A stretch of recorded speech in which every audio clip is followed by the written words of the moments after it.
Hello and welcome to the Try Talking Sport podcast hosted by me, Joanne Murphy. Whether you are an athlete, adventurer, endurance enthusiast, or simply have an interest in sport, you have come to the right place for inspiration, encouragement, motivation, and as always, plenty of entertainment. Well, it's been a minute, hasn't it? Actually, more like 2 months since the last episode of the podcast, and despite my best intentions, I think it was always going to happen that the October episode would get shelved. But I'm back now, and that is the main thing. So, what have I been up to then, I hear you ask? Well, that is an easy question to answer. In case you didn't know, it was Ironman World Championship season wrapped up in the middle of the regular announcing season. So from the last episode recorded in September with Lachlan Campion, right after the men's Ironman World Championship in Nice in September, I went straight to Ironman Wales, had a week or so at home, then headed to Kona for the women's Ironman World Championship, had another week or so at home, followed by 3 days of announcing with Gymnastics Ireland in Dublin, another few days at home in October after that. Then I hosted a Swim Ireland Open Water Forum and headed to Marbella for the Precision Fuel and Hydration Ironman 70.3 World Championship earlier this month, and then this past weekend I was back on the microphone for another very busy weekend with Gymnastics Ireland. Phew. Now, whilst on paper that doesn't look like a lot, it certainly does sound like a lot, and it was a busy couple of weeks and they were absolutely brilliant. But I can tell you, my brain and body were well fatigued post Kona. Not sure if it was all the excitement in the build up to the race day and the adrenaline rush of the race itself, or the travel that just took its toll. But I'm telling you, it took me longer than I ever expected to get back to the energetic Joanne post Kona. Nothing a few days of chilling and sleeping wouldn't cure, but I didn't have too much time to recover though, as it was straight into prep for the Ironman 70.3 World Championship, which was another immense and hectic week, but oh so good and oh so much fun. Sure, I needed a few days off after that to recover too, so there was no time to get a podcast recorded, edited and published. Well, that's my excuse anyway, and I'm sticking to it. Speaking of World Championships, wow, just wow. What exceptional racing we were treated to. With a front row seat to the action unfolding in Kona, could anyone have predicted how that race would have unfolded? With heartbreak for the pre-race favourites Chelsea, Lucy and Taylor, who all DNF'd on race day, to the impressive Kona rookie, the Norwegian Solveig Lovseth, taking the win to become the Ironman World Champion, with Kat Matthews in second place, just 35 seconds behind Solveig, one of the closest finishes ever in Kona, and 2024 Ironman World Champion Laura Philipp in third. It was breathtaking and nerve-wracking being on the finish line, in particular in those closing moments as we watched Taylor's race come to an end just a couple of kilometres from Elite Drive, and then to call these incredible wahine, that's women warriors, across the line was just so special. I get goosebumps when I watch back the moment Solveig crosses the finish line in Kona to become the Ironman World Champion. Behind the pros on the podium, there were 1,600 other athletes who had to dig deep and to use every ounce of grit and resilience to get to their finish line.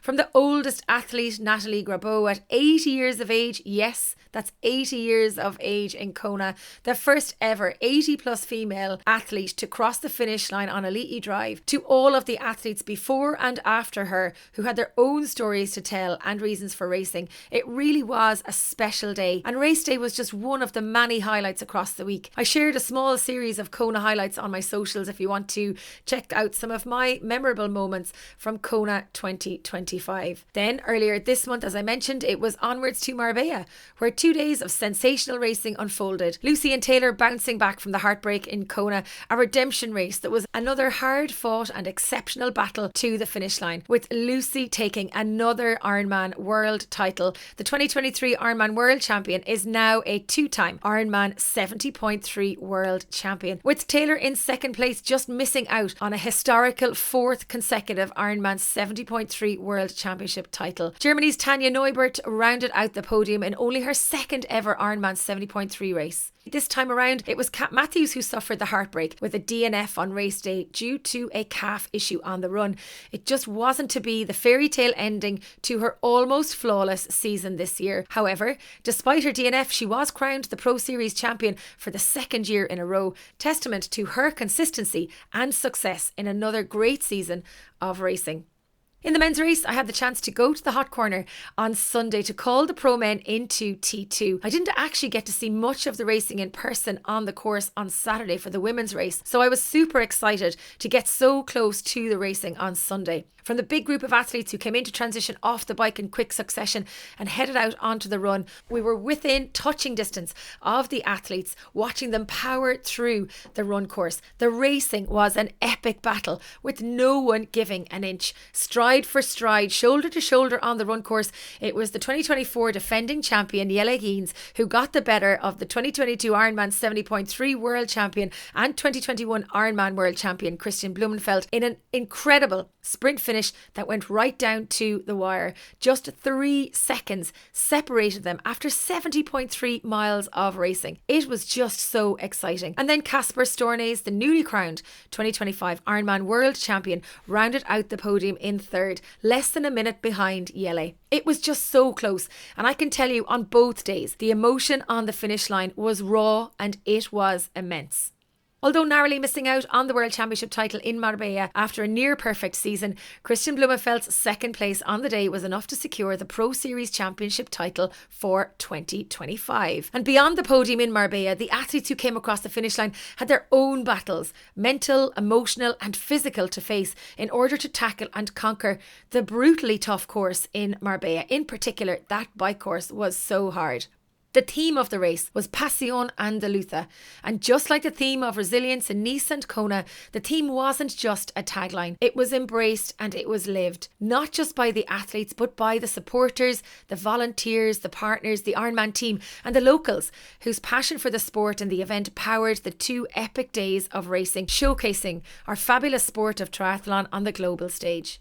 Now that was some recap of racing. Congratulations to every athlete who made it to the finish line of their Ironman World Championship race this year, whether it was Nice, Kona or Marbella. I cannot wait for the 2026 Ironman season to get underway. It is going to be another exceptional year. In the midst of all that excitement, I managed to keep up some consistency with my own running over the past 2 months, which is something I didn't think I would be able to do. However, inspired by all the incredible people I've met along the way the past few weeks, a big bonus of the consistency in my own running has been the opportunity to catch up with people whilst running, getting the miles in and of course the chatting and the catching up done too. I, in fact, managed my longest run of the year in Marbella, a slow but steady 12k. I got that done early in the week, so everything else in the legs after that was a bonus. I managed quite a few early morning sessions, including a study session with Daniela Reef. Yes, we were studying whilst on the run, talking all about the races, testing each other's knowledge, a triple bonus really, a run, some study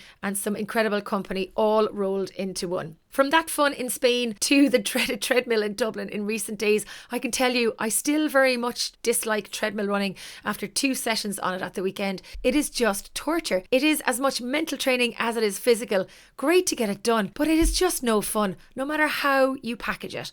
I absolutely would not choose to do it, but when needs must, then you must do it. But let me tell you what is fun though, and you'll need to sign up to it, but you'll have to be quick. It's the Try Talking Sport #FitForChristmas December challenge kicking off on Monday the 1st of December. This free challenge is filled full of festive themed daily movement challenges, from party planks and reindeer fun runs to elf catch-ups and Christmas pudding ab crunch sessions. That's a mouthful. Each day brings a new festive twist to help you stay active, motivated and accountable. Plus, you can also win prizes from Santa's sleigh along the way. Now, just so we're clear, it's more about the fun than the fitness. The focus is on keeping you moving across the month as the festive season rolls in and out. It's about 20 to 30 minutes of daily activity, and that's all that's required. You can mix and match the sessions, add them to your existing training, or use them to simply keep moving every day. To find out more and get signed up, pop over to www.trytalkingsport.com.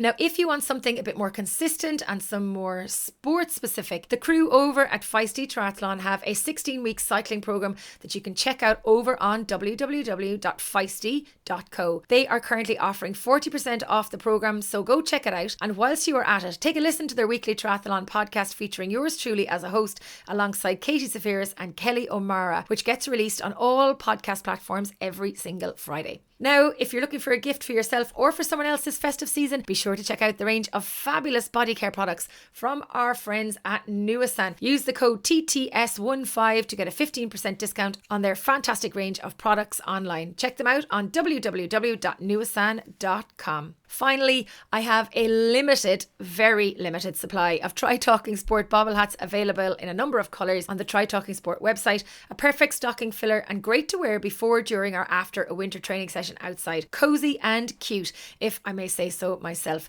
Now, it's really limited stock remaining, so if you want to get one, be quick. They won't be there for long and you'll want to order it soon so you can get it in time for Christmas.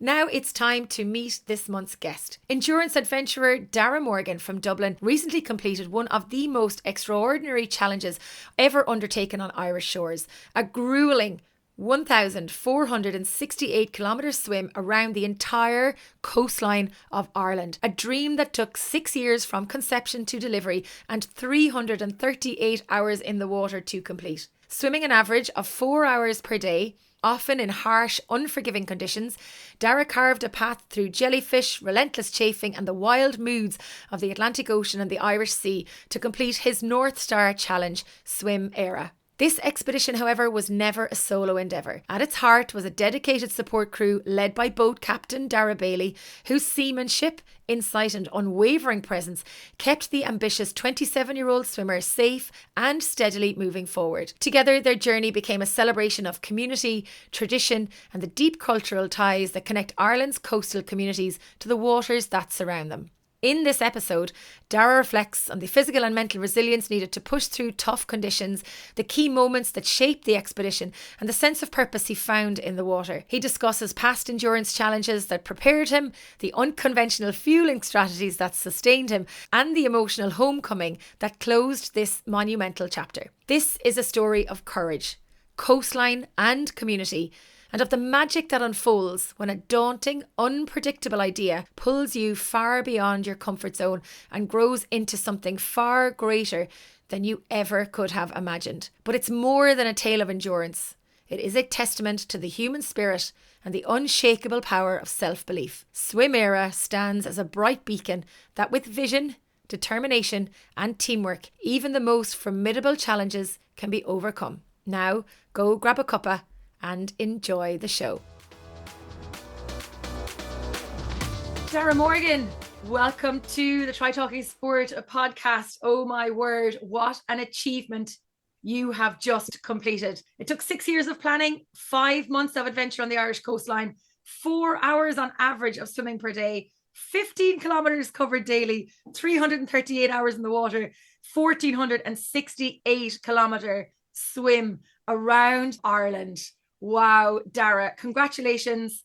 You are probably just a week, I would say, post swim completion. Would that be right? That's correct, John. Yeah. How are you feeling? I feel good. We just finished the homecoming, so that was great. Really good to just celebrate a piece of Irish history, you know. So we're just delighted, all of us on the team. A lot of people didn't think it was possible, and we showed that it was. The swim is only, it's kind of the tip of the iceberg. Everything else, you know, if anyone has ever even attempted a marathon swim, they know that the importance of safety, support boat, and then logistics that go around that. So without my crew of Dara Bailey, the support of Bodori Clada, who provided the boats for the expedition, I wouldn't have been able to do what I've done, you know. Where did the idea come from to do this mammoth swim? Yes, I suppose the idea kind of came to me when I finished college, and I was kind of going down the same route, and I was a little bit disillusioned with just kind of doing the thing that most people, my parents or society, wanted me to do. And then I met a friend that was kind of living life on his terms, his values, his dream. At the time, I didn't even know what my values were, so I kind of had to look within and say, what are my values first, and what is a big dream that I have, and how can I actualize that? And look, I think in a way I kind of wish it was a little bit easier than this, but this is what landed and this is what came to me. And to be honest with you, a good few times I thought to myself, look, just, you know, put that into the the back of your mind, you know, that's mad, like, but it just wouldn't leave me.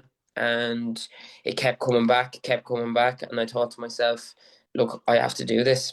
And how do I do this? At the time I thought, geez, I don't even have the necessary qualifications to think about it, let alone do it. So I said to myself, I need to really put myself through a gauntlet of challenges, both for the mind, body, and soul, to be able to even think about doing something remotely as special as this. And I'm just proud that all of them things that I've done in the past contributed to this journey as well. What was the connection with the water that made you want to swim around Ireland?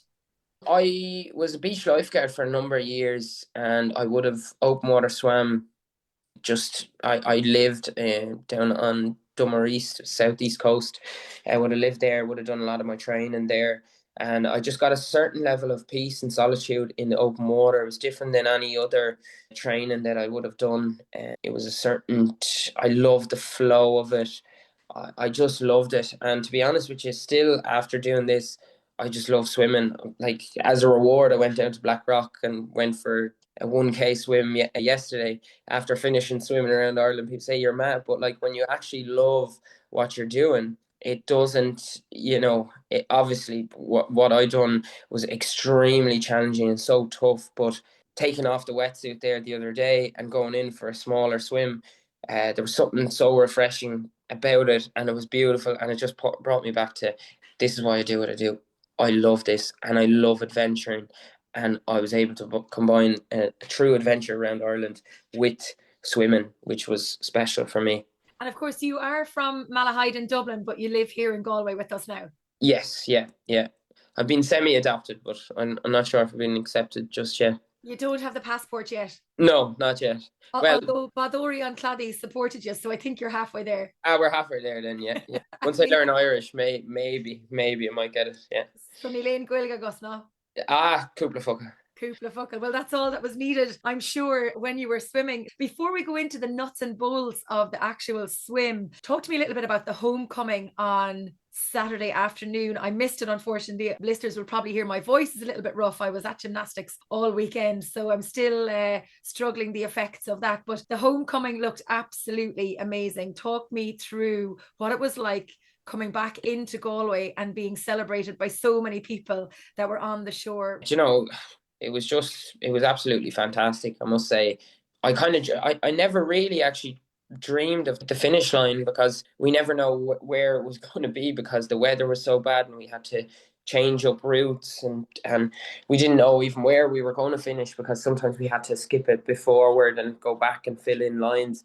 But the homecoming really was something very, very special, because we did it in a way of, all the Irish flags were the Dublin and the Galway flags, and the Dublin flags signified where it was from, but also a Galway to Dublin swim, which has never been done before, and Dublin to Galway as well. There are two swims that have been done, and they probably never will be done, because no one is stupid enough to swim all the way from Galway Bay out, around, back down, and then from Dublin back into Galway Bay. When you're swimming around Ireland, you don't go into the bays, but Galway has a special place in my heart, and so does Dublin. And it was the halfway of it, so it was just fantastic to look at the Nave Corona, both steeped in history with both of them flags, and all my crew and people on the boat that made this journey possible. Did I see you had some Irish music playing as well on the boat as it was coming into the docks? Yeah, we did. We had a man playing the accordion coming in with us. So look, it was an Irish-led expedition with Irish speakers on board, and we just really wanted to emphasise that as well, and the beauty of the coastline, but also the beauty of the people. And I think we done that, and we done Ireland proud in that sense. So I'm very, very happy with that. And also the name of the challenge, Swim Éire. Talk to me about that a little bit, because you mentioned there about Ireland and your love of Ireland, but there's also a deeper meaning to the name of it with regards to the coastline, the culture, and all of that there is to do with Ireland as well, and our heritage. Yeah, yeah. Well, our language is so important as well, and it's such a beautiful language. And my boat captain's fluent Irish speaker, and there was a lot of people speaking Irish on the boat, and I would learn it as well along the way, and it was fantastic. And just swim Éire kind of plays homage to Éire is Ireland, which is the Irish for Ireland. So it kind of plays homage to that side of things and to the history of our language and our culture and things like that. And I think it's very important. And it was a very important element for me and for everyone on the crew. At one of the last swims when we were kind of by the cliffs of Moher, and the Irish flag was flying, and I was swimming past it, just a sense of deep emotion and gratitude and love came about. When you travel this immense coastline, this country, you just get a grasp of how beautiful it actually is. And then, Dara, if we look back before your swim, like a few years ago, what other adventures or endurance challenges had you undertaken? What other endurance feats had you achieved leading up to being on the start line of this adventure? Yeah, so there was a lot of I would have started off with big cycles and not kind of on a push bike really, big cycles, panniers on the back, tent on the back, and I would have kind of adventure cycles. Then I got into running bigger runs, so I would have done 300k runs. I did 7 marathons, and then my kind of biggest run then was, believe it or not, it was a Galway to Dublin run non-stop. So that was in 2023. And I did that, and that was actually called Run Éire. And I had a crew with me for that. And that was extremely tough and challenging in different ways because it was continuous non-stop. But that was a great journey as well. And then the year after, I did from the bottom of Ireland to the top of Ireland, so Mizzen to Malin in 11 days, and I did that fully self-supported. I tried to run it with a backpack, and it doesn't work. It destroys your posture and your back. And what am I going to do to carry my equipment? Because I know for self-supported, I needed stuff to cook and camp and changes of clothes and gear and stuff like that. So I ended up buying a pram in a charity shop, believe it or not. What?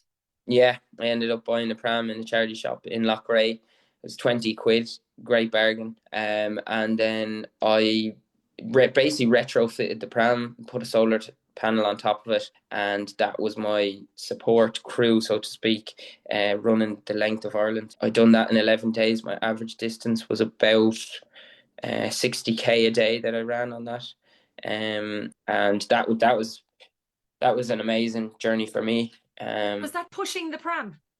Yeah, pushing the pram the whole way. Yeah, yeah, yeah, Oh my God, Dara, it's genius. It's yeah. either genius or really stupid. Oh, I thought it was genius, but other people thought it was really. But to be honest, it was a flawless support system. Like it didn't really take too much energy to put. Now, sometimes on the uphills, yeah, and the downhills, then there was a little brake that I put on it, and like it was. Look, the things I do, they're a little bit rough and ready and they're raw, but they get done and they work. So yeah, that was kind of an adventure that stood to me. And then I would have done bigger swims, going back to specific. So I would have done obviously Galway Bay 3 times. I swam around Howth Head in Dublin, and I did a few other bigger swims from the 40 foot down. But I never done anything like a channel or any of these things, and that's why, to be honest, not a lot of people thought I could do it, or because I mightn't have had these big, huge swims under my belt, but I knew within myself that I was able to live the adventure. And a lot of people can do a marathon one day when the conditions are perfect, but can you do a marathon every single day, performing at your best when you're at your worst, when you're sleeping in a wooden boat and there's water dripping on top of you and your nutrition isn't perfect and you're getting sloshed around the sea? That's what differentiates a journey like this from something else, because it steps out of the realm of athletic perfection and it steps into the realm of the war of attrition. And can you sustain that? And um, can you adhere to that? And Can you survive it? yeah, yeah, and that's the real test. You need the discipline and the fitness and all that, but you also need to be able to live that certain way if you're going to do something like this. So thankfully I was able to do that, and I kind of trained myself to do that.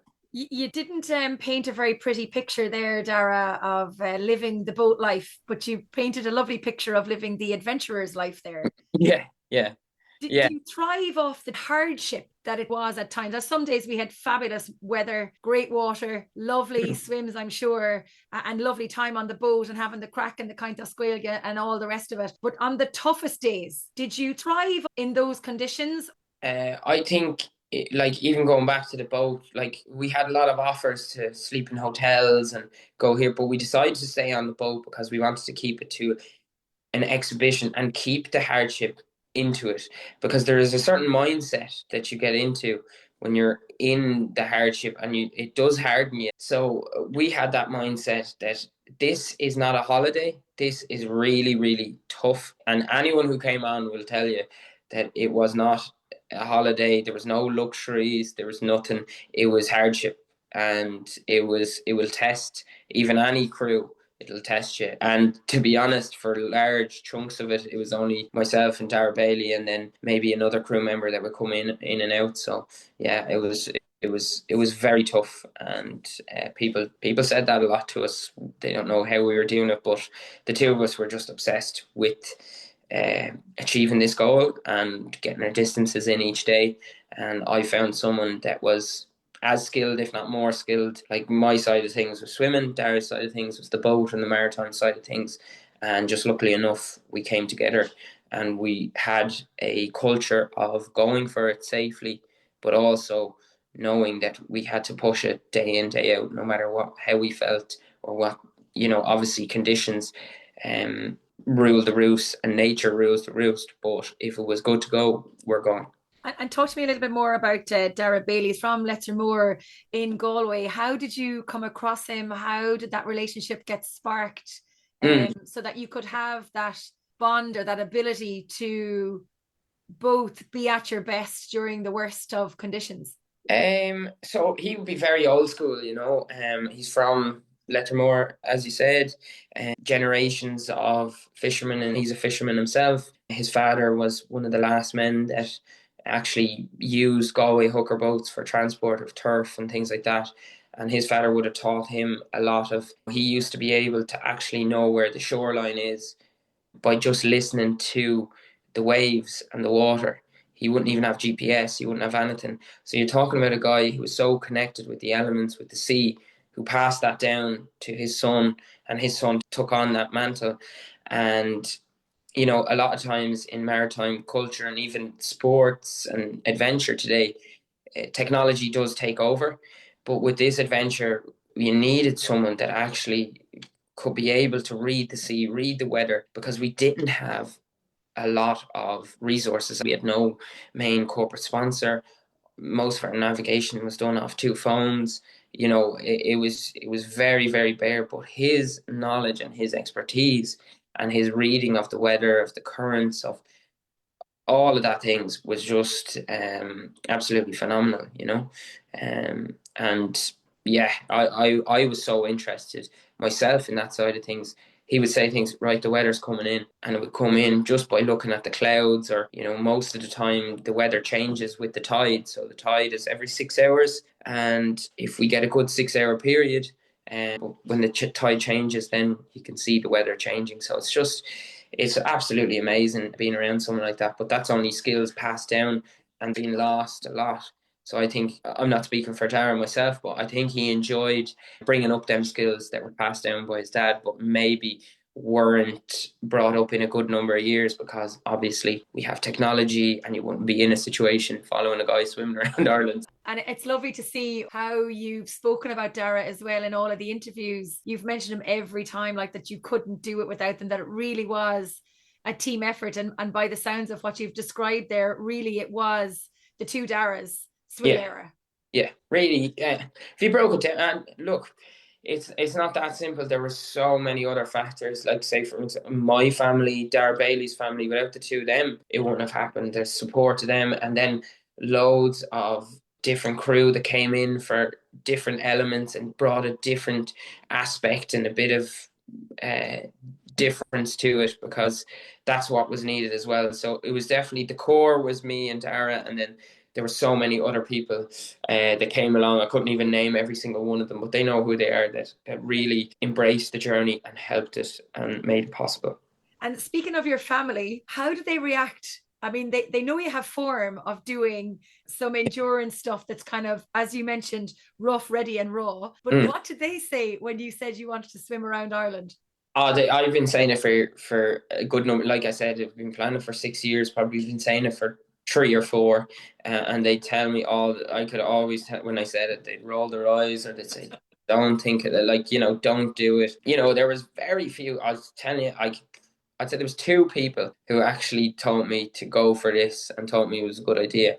Anyone that I approached or whatever told me, no, this is mad. You're not going to be able to do it. You don't have enough of this. And logically speaking, yes, they were right. But I just had this incessant vision and dream and goal, and I knew myself that if I didn't at least get somewhere or try it, then it would be such a shame. And years and years of thinking about it, saying it, doing planning it, it would really it really wouldn't sit well with me. So look, I think against all good judgment, I kind of went against everyone and believed in myself and believed in my dream, and I'm so happy I did that.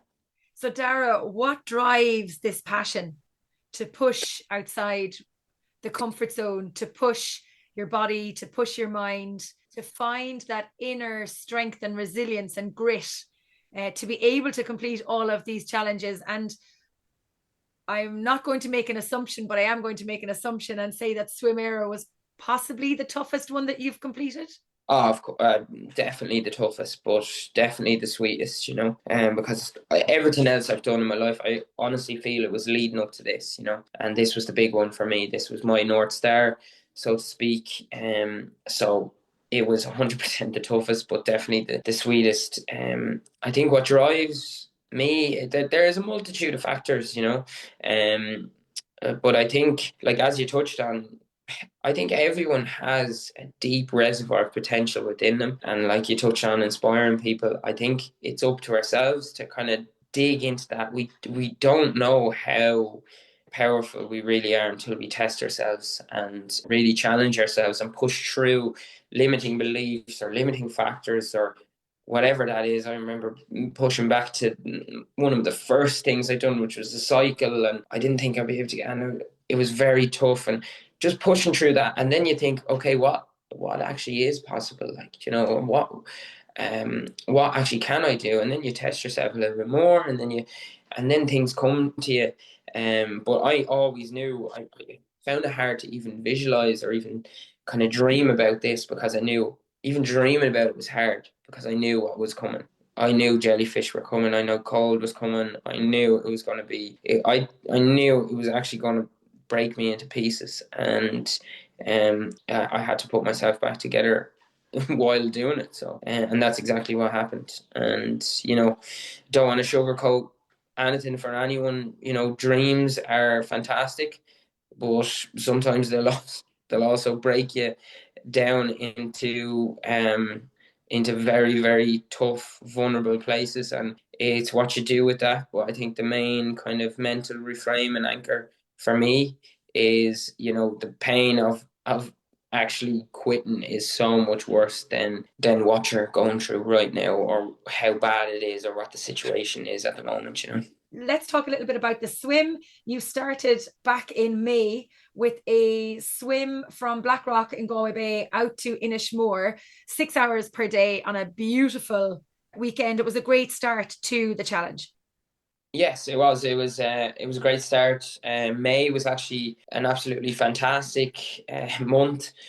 We actually didn't start the challenge itself to the 31st of May. So we did 2 swims out to Arranmore first, 2nd of May. But for me anyway, the real challenge didn't actually start till the 31st of May. Now that was because things weren't ready. Boats, logistics, crew, all that stuff wasn't ready. And to be honest with you, to our dismay, That month of May was just absolutely beautiful. You know yourself, living on the west coast, very rarely you get up every morning, clear sunrise, flat seas. I just thought to myself, now look, it was great for me for training wise. I got some good distance up in Galway Bay over that time. But we always thought, geez, that would have been a fantastic time to start the 1st of May.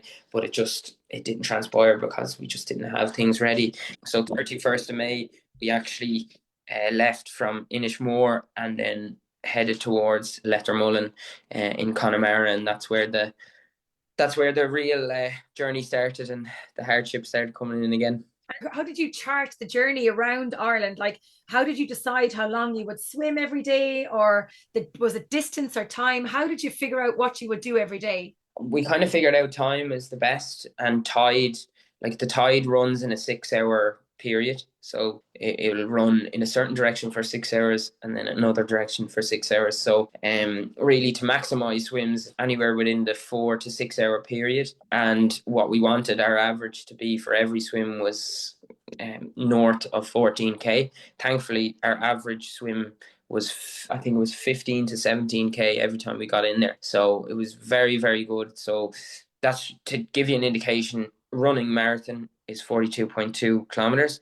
A swimming marathon swim classified open water is 10 kilometers. So we were doing 15 to 17k every time we went out there. So that just gives you an indication of how high you had to perform every time you swam.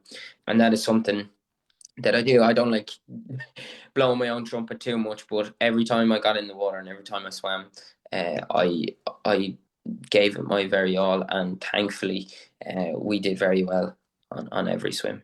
And what goes through your mind, Dara, just before you get into the water and knowing that you've got to complete 4 hours or 15 to 17 kilometers of a day? Like, how did you psych yourself up to get into the water day after day after day? I think was it 98 days in total?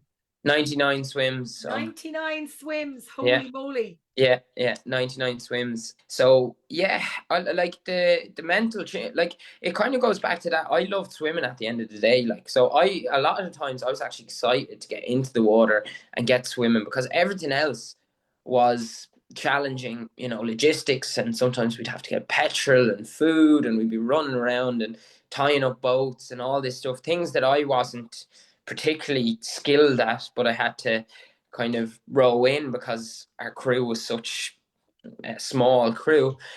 My bread and butter and my thing that I loved was swimming. So I was in the water. It was a joy. Like to me, it was a joy. Now, it definitely got challenging at times with jellyfish and you couldn't get into that flow and relax because you're kind of heightened.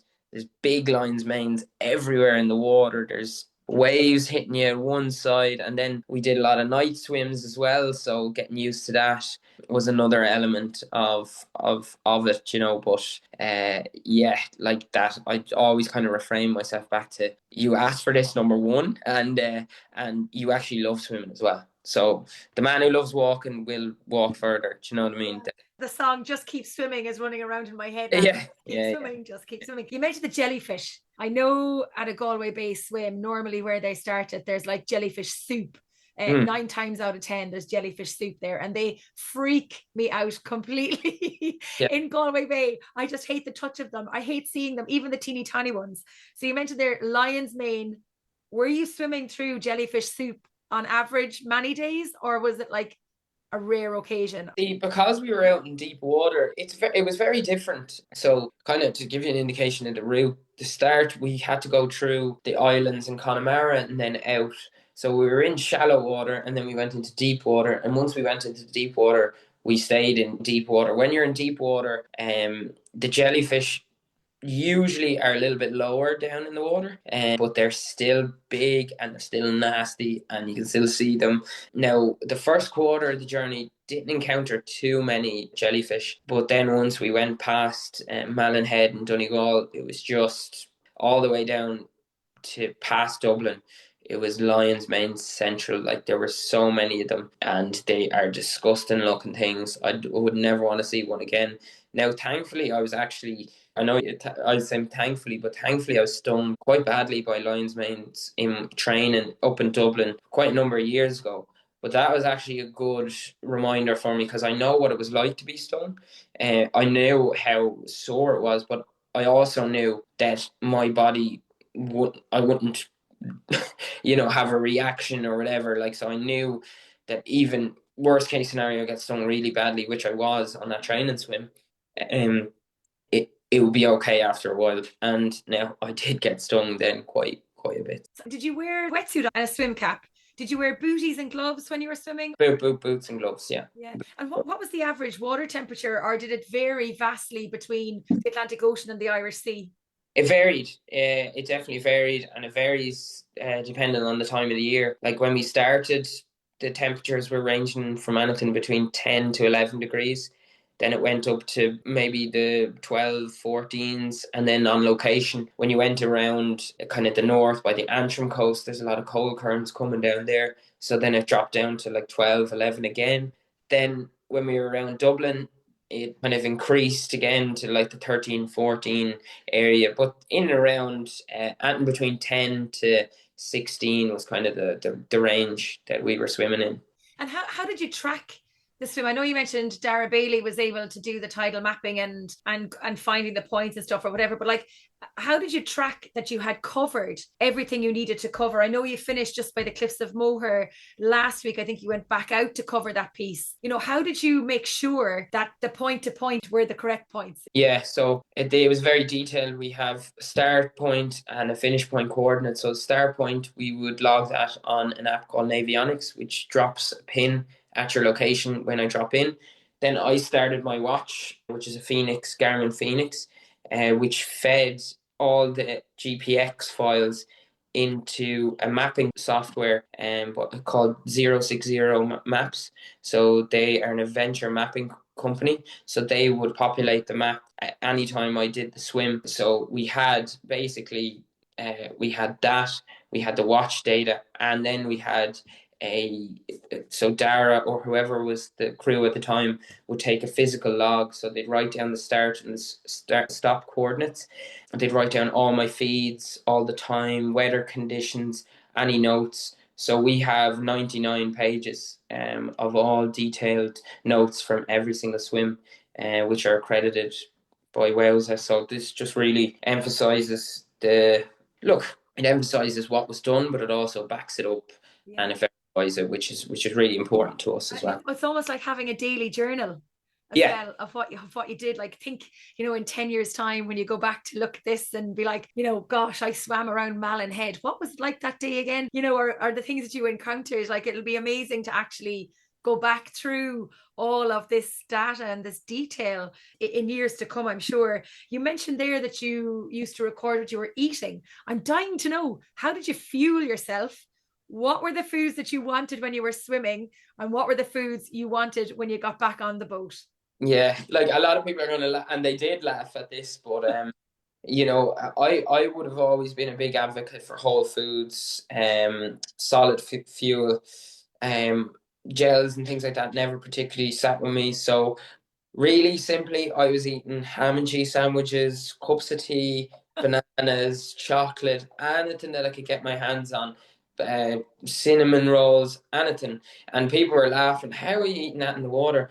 I would eat quite a lot in the water, but my whole philosophy then was, look, there's only a certain amount you can eat in the water, and it's going to slow you down if you're eating like a big meal in the water. So what I did was I just fueled and ate as much as I could on dry land, so to speak, or if we're in the boat, and then top myself up. Like some people, when they're doing swims and feeds, they would feed every 20 minutes. I was feeding every hour. So that'll give you an indication. An hour is a long enough time. So we just developed a strategy and a plan, and that worked for me, it worked for my body. In no way am I saying I'm a nutritionist or but I'm just saying that worked for me, and just simply whole foods, topping myself up worked. And then when we got in, I would just eat everything and anything, because I needed to replenish the calories. And is there anything that you ate while on the boat that you absolutely will not eat ever again? Do you know what? And it kind of came from the start, and then a lot towards the end. I had so many bananas. Like there Oh, was, really? and to be honest, I never really, even in my training, I wouldn't have had that many bananas, but they were so handy. Like, they're in every shop, and you just peel it and eat it, and it's very easy on your digestive system. So I would say, for a while, I was like, I don't want to look at another banana.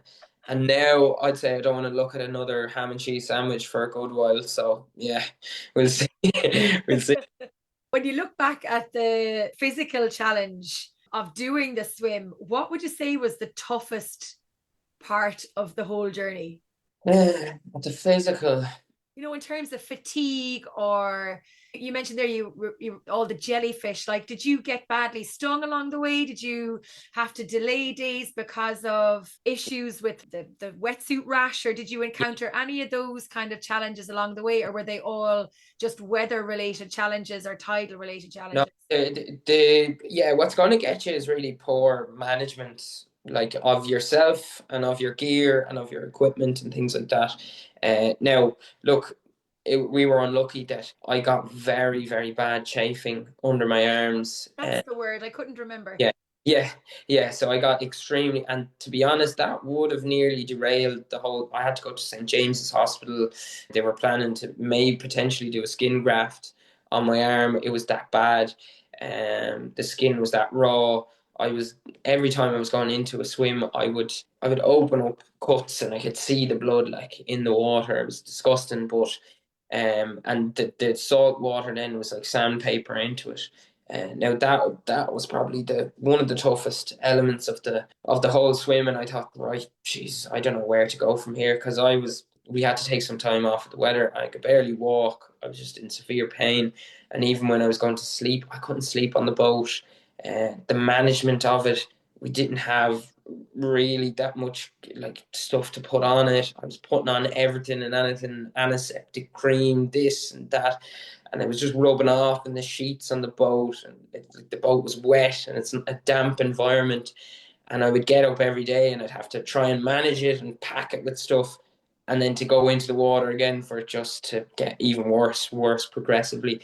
So actually, on the 24th of August, a storm came in, and it was probably a blessing in disguise because it made me take about a week or so off, and then probably the longest period we took off, and then I went to Wexford actually with a really good friend of mine, and I had some good food, I slept a lot, I just enjoyed good company, and to be honest, that just set me up then. And look, healing is really important, and food and sleep and just being around people that are good for you as well is really good for that and for your mind as well, which is important. So that was a real vital element. And then just from that, started to heal up a little bit. We still need to manage it when we're on the Cork coast. But then I actually, I did some, I know the lads be laughing at me, but I did some kind of herbal remedy courses, and I would have done a lot with foraging. And I know a few people in Galway that would have been on to me on that side of things, and they told me to try out yarrow and plantain, it's called, and it's just a paste, and I just put that under my arms, and what it did was it acted as a chafing barrier, but it also elicited healing growth, and it is amazing to say that that was actually that fused the kind of it still looks absolutely disgusting now, but it's like a big welt like under my arm, but that was fused from, I believe, from that kind of natural remedy. It was literally in every patch of grass in Ireland that you mightn't even know. And then from the hardships and things like that, Dara, right through to the highlights, there must have been some incredible moments and standout moments, from sunrises to sunsets to the coastline that you might never ever have seen before, to just having the crack on the boat with Dara Bailey and your crew.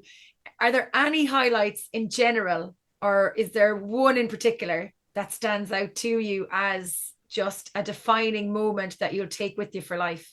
There's so many. I'll give you a few because I think to give one would be a disservice to the whole journey, and it's so long of a journey. A big one was we swam from Éire into Lettermore, and that was just a special swim because it was like we were in the eye of a storm all around us. us was like rain and big waves, but where we were swimming, and there was big swells, but where we were swimming it was like we were protected and we were guided into the shore. And a lot of people, there was people in Spiddle and there's people out further that were saying to Dara, Jesus, you wouldn't be out there today. But Dara was saying there was something just strange. It was almost like protecting us, bringing us all the way in, and it was a lovely balance of I was in this real deep water. Dolphins were swimming with me with the waves, and then I came into Lettermullen. I'm not sure if you've ever been in Lettermullen. There's a bridge there, but as I was swimming there, the water got a lot shallower, and it was so clear. It was like I was snorkeling. I could see seaweed, and then I lifted my head up to the left, and I could smell something burning, and there was gorse burning on a field, and I could smell it, and it was just like swimming, and the water was so clear, and it was just this vivid imagery of seaweed underneath me, the smell, the smoke, and the water, and I was like in awe. I didn't even like at the time. I think I swam 20K at that stage, but I didn't even realize it because I was just so enamored with what was going on around me. Amazing. Any other highlights? As you said, it's sunrises. We actually didn't get any sunrises until we got to the east coast. So just past Skerries, I would say Skerries was well, actually, just before Skerries, there's kind of a dead zone, a slack zone, in the tides. So we got some really fantastic tides coming off Rattling Island and stuff like that. And then there's a slack zone. So it was a tough couple of days, and then the weather just opened up. And we were kind of short on crew for a while at that stage. Then we got to Skerries, and then a good few of my friends joined in, and kind of came on board with the crew. And we were all in Dublin, and we were getting up for sunrise swims every day, and it was perfect sunrise swim. And it was just now at the time there was still loads of jellyfish in there, so that was probably the one thing that was taken away from it. But having those friends and family that came around at that time was really important for me, and it was kind of like the halfway point for us. So it was a big milestone. So I'd say probably one or two of them was the highlights. Yeah. Brilliant. Looking back now on the challenge, do you think it has changed you, or has it changed your perspective on life and what you can achieve in the future? Mm, it's hard to know because it's so fresh. I think I need to give it a bit of time, and I need to really distill the lessons from it and what I have learned and all them kind of. And I think that does take time. Only time will tell if it does. Maybe it won't. Maybe it won't.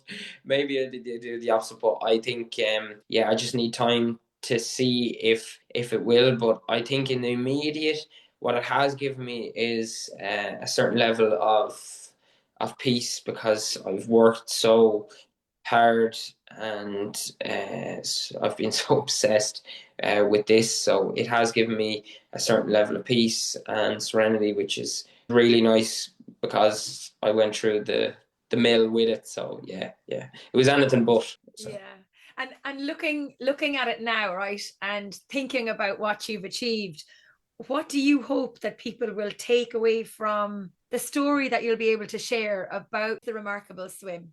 I would hope that it would be a tale of endurance, of community, and of culture, And I think it's a true testament that you can only do so much on your own. You can master independence, but interdependence for me is being able to work with people, being able to create a team, bring people on board, get people to be as passionate as you are about your dreams. You can achieve great things on your own, but if you want to achieve historic, amazing things that you don't even know are possible, then you have to get people that are almost as passionate as you on board with you. And I suppose if that's a lesson for anyone, then yeah, that's what I'd like them to take out.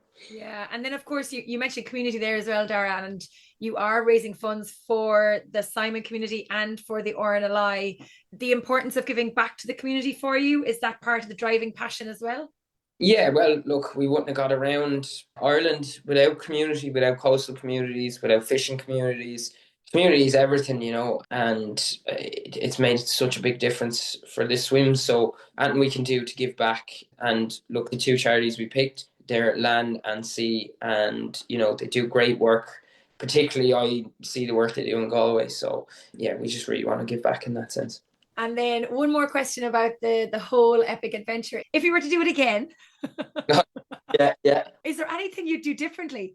Other than maybe try and get a big corporate sponsor behind you to have some money so you could have a little bit more comfort and a little less hardship. But is there anything that you would do differently across the board? Or that if somebody else was thinking about taking on this type of a rough and ready raw adventure, something that you might have learned that you mightn't have known beforehand, that would be the best piece of advice? I know that's kind of like probably a 4-pronged question. I haven't really thought about that. I would probably say to anyone, like, look, most people who do things like this are either in previous life professional athletes, or they've came from a background of they're very well known and they have big social media following and they have all this thing.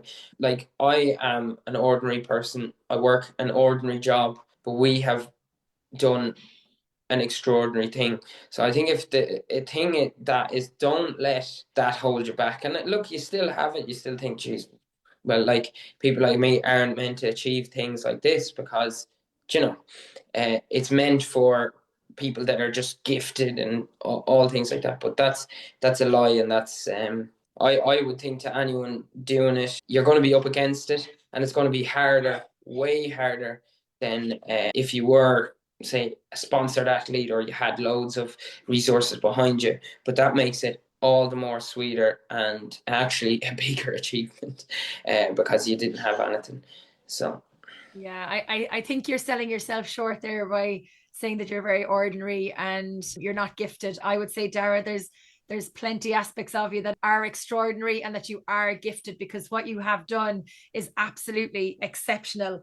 And so the final question I have for you is, have you even thought about what the next challenge might be, or do I need to give you another week to recover from what you've just done? I think the next challenge for me is to actually write a book on this, and that's what I want to do.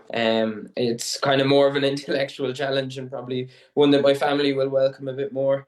But yeah, I just want to distill everything that happened. I found it very difficult to actually. I had great grandiose plans of doing a journal myself, and all this stuff. I didn't have headspace to do anything other than swim and try and look after my own personal admin and stuff like that. So I'm looking forward to kind of working through what actually happened, and like trying to take some key lessons and try and distill that into some piece of literature that helps and inspires people themselves and celebrates what we done and lets people know that what we done was pretty extraordinary, not just the feat itself, but what we had.